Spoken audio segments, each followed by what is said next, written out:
Kitabın yazarı George Martin şöyle diyordu: "Tarihi her zaman sevdim. Ancak sosyoekonomik trendler ya da kültürel dönüşümlerle, savaşlarla, cinayetlerle ya da ihanetlerle ilgili olduğum kadar ilgili değilim."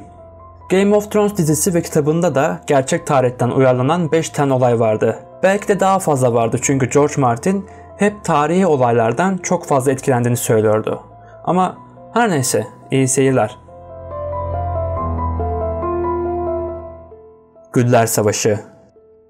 Güller Savaşı aslında İngiltere tahtı için yapılan karmaşık iç savaşlardı. Gerçekte bu savaş Lancaster ve York hanedanları arasında yaşanırken Game of Thrones'da ise Westeros kıtasına hakimiyeti için Lannister ve Stark ailelerinin arasındaki savaştı. George Martin bu olaydan ilham almıştı.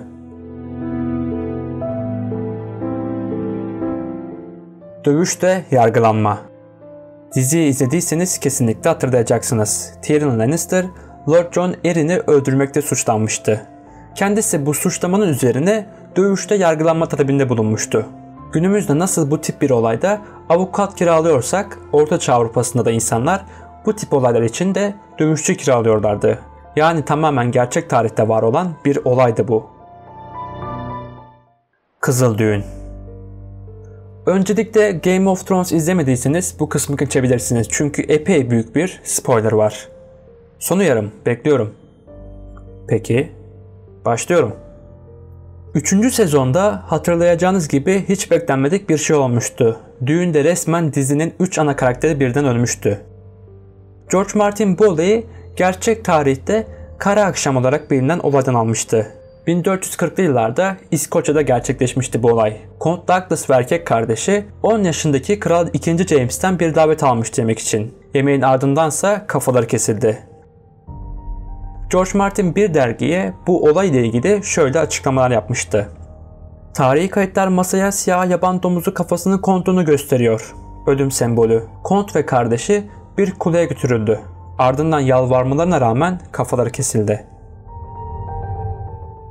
Gerçek duvar. Bildiğiniz gibi Game of Thrones'ta çok büyük bir duvar vardı. Bu duvar o krallıkları işgalden koruyordu. Bu duvarın gerçekteki adı ise Hadrian Duvarı. Roma İmparatorluğu İngiltere'yi kuzeydeki Britonlardan korumak istiyordu. 2. yüzyılda bundan dolayı böyle bir duvar yaptılar. Duvarın adı ise o zamanki Roma İmparatoru Hadrian'dan geliyor. 117 kilometre boyunca uzanan bu duvarın kalıntıları hala günümüzde bile net bir şekilde görülüyor. George Martin 1980'li yıllarda oraya gitmişti ve şöyle diyordu. İngiltere'de arkadaşlarımı ziyaret ediyordum ve biri beni Hadrian Duvarı'nı görmeye götürdü. Bu tepelerden ufukları seyrederek günlerini geçiren bir paralı asker için hayatın nasıl olduğunu düşünüp durdum.